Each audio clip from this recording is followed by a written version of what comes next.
மழையினால் செம்மணி புதைகுழி அகழ்வு பாதிப்பு. யாழ்ப்பாணத்தில் நேற்று திடீரென பெய்த மழை காரணமாக செம்மணி புதைகுழி அகழ்வு பணிகளுக்கு இடையூறு ஏற்பட்டுள்ளன. புதைகுழி பகுதிக்குள் வெள்ள நீர் தேங்கியமையினால் நல்லூர் பிரதேச சபையின் கலிபவுசர் மூலம் வெள்ள நீர் வெளியேற்றும் நடவடிக்கைகள் முன்னெடுக்கப்பட்டன.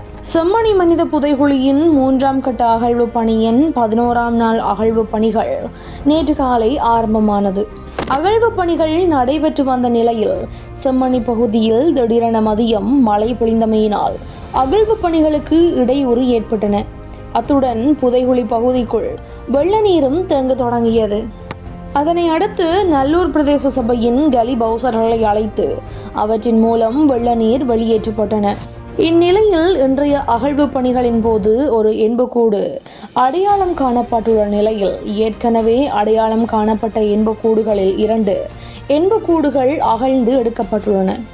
அதன் அடிப்படையில் இதுவரையான காலப்பகுதியில் செம்மணி மனித புதைகுழியில் 260 மனித எண்புக்கூட்டு தொகுதிகள் அடையாளம் காணப்பட்டுள்ள நிலையில் அவற்றில் 256 மனித எண்புக்கூட்டு தொகுதி முழுமையாக அகழ்ந்தெடுக்கப்பட்டுள்ளது.